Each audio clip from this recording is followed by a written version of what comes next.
அமெரிக்க ஜனாதிபதி Donald Trump ஈரானுக்கு எதிராக மேற்கொள்ளும் எதிர்கால இராணுவ நடவடிக்கைகளை நிறுத்துவதற்காக தயாரிக்கப்பட்ட தீர்மானம் ஒன்றை அமெரிக்க பிரதிநிதிகள் சபை நிறைவேற்றியிருக்கிறது. இது ஜனாதிபதியின் போர் கொள்கைக்கு எதிராக கொடுக்கப்பட்ட ஒரு கடுமையான அரசியல் அழுத்தமாக காணப்படுகிறது. கடந்த பிப்ரவரி மாதம் ஆரம்பமான இந்த ஈரான் போர் தொடர்பாக ட்ரம்ப் நிர்வாகத்தின் மீது தமது அதிருப்தியை வெளிப்படுத்திய ஆளும் குடியரசுக் கட்சியை சேர்ந்த 4 பாராளுமன்ற உறுப்பினர்களும் எதிர்க்கட்சியான ஜனநாயக கட்சியுடன் இணைந்திருக்கின்றனர். இதற்கமைய இந்த தீர்மானத்திற்கு ஆதரவாக 215 வாக்குகளும் எதிராக 208 வாக்குகளும் அளிக்கப்பட்டு தீர்மானம் நிறைவேற்றப்பட்டிருக்கிறது. பாராளுமன்றத்தின் அனுமதியின்றி ஜனாதிபதி பயன்படுத்தும் போர்க்கால அதிகாரங்களை கட்டுப்படுத்துவதற்காக பிரதிநிதிகள் சபை மேற்கொண்ட 4வது முயற்சி இதுவாகும். இருப்பினும் இந்த தீர்மானம் சட்டமாக மாற வேண்டுமாயின் குடியரசுக் கட்சியின் பெரும்பான்மையை கொண்ட அமெரிக்க செனட் சபையின் அங்கீகாரத்தையும் இது பெற வேண்டும். செனட் சபையில் இது நிறைவேற்றப்பட்டாலும் கூட ஈரானுக்கு எதிராக இராணுவ நடவடிக்கைகளை முழுமையாக நிறுத்துவதற்கு அது போதுமானதாக இருக்காது என குறிப்பிடப்படுகிறது. ஏனெனில் இந்த தீர்மானத்தை வீட்டோ அதிகாரத்தை பயன்படுத்தி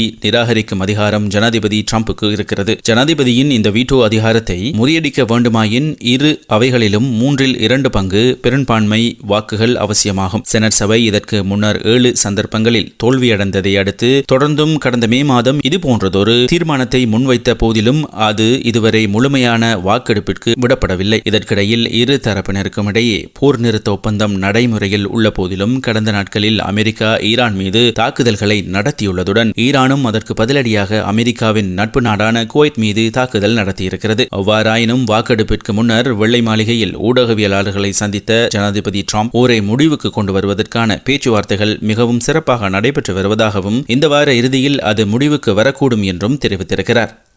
சென்னையில் பள்ளிக்கரணை பகுதியில் உள்ள குப்பை கிடங்கில் பெரும் தீ விபத்து ஏற்பட்டிருக்கிறது. இதன் அருகே வாகனங்கள் நிறுத்தி வைக்கப்பட்டு இருந்த பகுதிக்கும் அடுத்தடுத்து தீ பரவியதில் இதில் 100க்கு மேற்பட்ட கார்கள் எரிந்து சேதமடைந்திருக்கின்றன. அவை பறிமுதல் செய்யப்பட்ட வாகனங்கள் என்றும் மாநகராட்சிக்கு உட்பட்ட இடத்தில் நிறுத்தி வைக்கப்பட்டு இருந்தன என்றும் கூறப்படுகிறது. கரும்புகை வான் வரை பரவியுள்ளது. இதனால் மேடவாக்கத்தில் இருந்து வேளச்சேரி வரை வாகன நெரிசல் ஏற்பட்டிருக்கிறது. சென்னை பள்ளிக்கரணை மற்றும் வேளச்சேரியில் கரும்புகையால் மக்கள் அவதியடைந்துள்ளனர். தீயை விரைந்து அணைக்க நடவடிக்கை எடுக்கப்பட்டும் வருகிறது.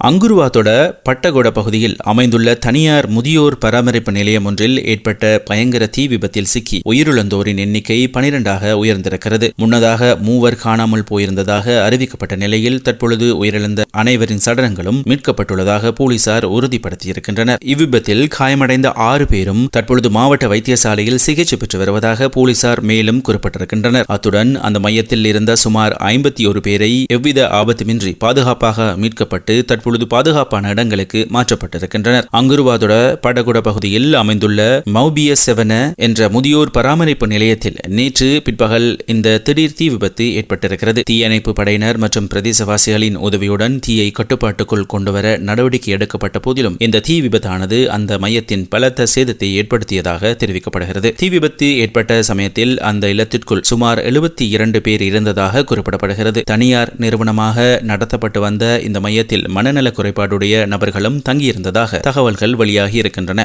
தீ விபத்து காரணமாக இல்லத்தில் இருந்த சிலர் தீயில் கருகியுள்ளனர். அவ்வாறு தீயில் கருகிய 10 பேர் சம்பவ இடத்திலேயே உயிரிழந்திருக்கின்றனர். மற்றொருவர் வைத்தியசாலையில் அனுமதிக்கப்பட்ட பின்னர் உயிரிழந்துள்ளதாக போலீசார் தெரிவிக்கின்றனர். இச்சம்பவம் தொடர்பாக நீதவான் விசாரணைகள் இன்று காலை நடத்தப்பட்ட பின்னர் சடலங்கள் அவ்விடத்திலிருந்து அகற்றுவதற்காக நடவடிக்கை எடுக்கப்படும் என போலீசார் குறிப்பிட்டிருக்கின்றனர். எவ்வாறாயினும் தீ விபத்து ஏற்பட்டதற்கான காரணம் இதுவரை கண்டறியப்படாத நிலையில் இதுகுறித்து விசாரணைகளை மேற்கொள்வதற்காக 3 போலீஸ் குழுக்கள் நியமிக்கப்பட்டிருக்கின்றன.